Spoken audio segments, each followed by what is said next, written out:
Alright, today we're going to be covering the natural log function, and specifically we'll be covering how to integrate the natural log function.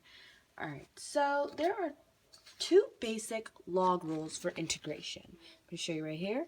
And number one, as you can see, it's the integral of 1 over x dx equals ln absolute value of x plus c. And then two, it's the same thing except you have u. And it's going to be the integral of 1 over u du equals ln absolute value of u plus c. And don't forget there are integrals of trig functions. There are these six integrals of trig functions that you must memorize in order to get the in order to do the problems that we're going to cover today.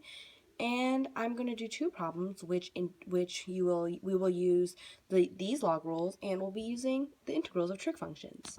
All right, so for the first problem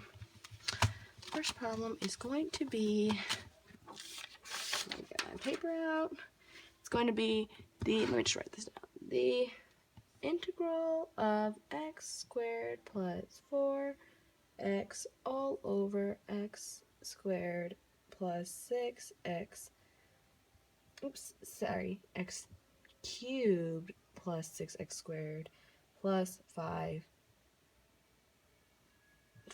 dx. Alright, so now we have our problem.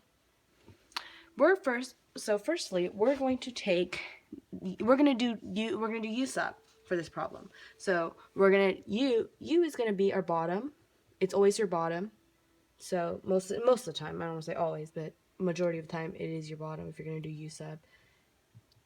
And the derivative, so du is, let me actually write that a little.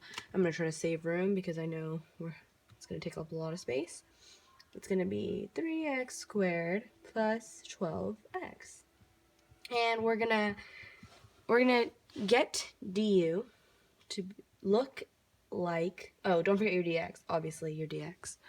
Alright, so now we're going to get du to look like our top, our numerator. So it's going to be 3x squared plus 4x. As you can see, it looks exactly like our numerator now. Now we're going to get dx alone, so we can plug that back in. And you're going to get du all over 3x squared plus 4x sorry. And now that we have now that we found du, we can plug everything back in. So I'm going to go on this side, so I'm going to scoot this over and plug this all back in. And now you're going to have x squared plus 4x at the top all over u times du of 3x squared plus 4x. Alright, now that we have that, we can cross out x squared, because the top and bottom, it equals 1.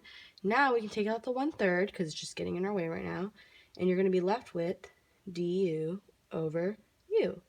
And if you can recall what we covered earlier, our log rules, if it's du over u, it equals ln, the absolute value of u, plus c. So we can go ahead and do that. It's going to be 1/3 ln absolute value of u plus c.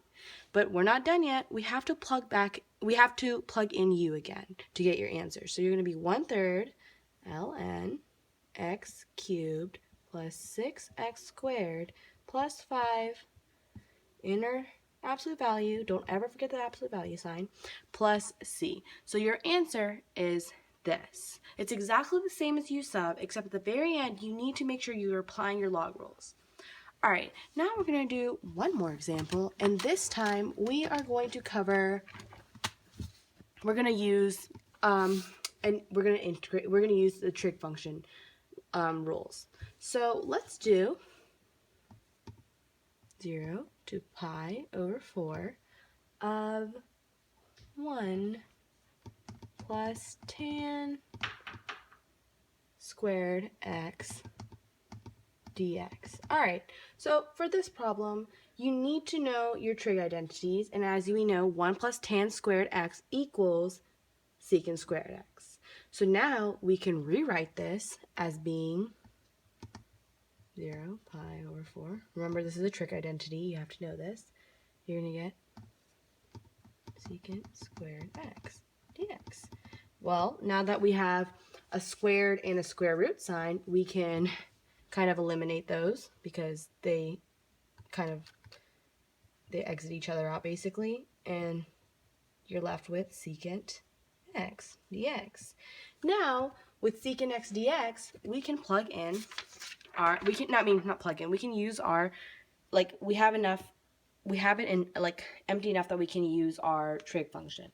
So as you can see here, we will be using this one, secant u du. So it's going to be ln absolute value of secant u plus tan u plus c.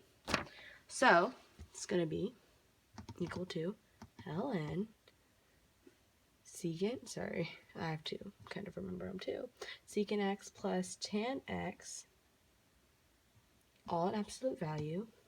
And, oh wait, sorry, and you don't need a plus c for this because we actually have a definite integral, so we're going to have to plug everything in. So we're going to have 0 pi over 4, and you're going to get ln square root of 2 plus 1 minus ln of 1.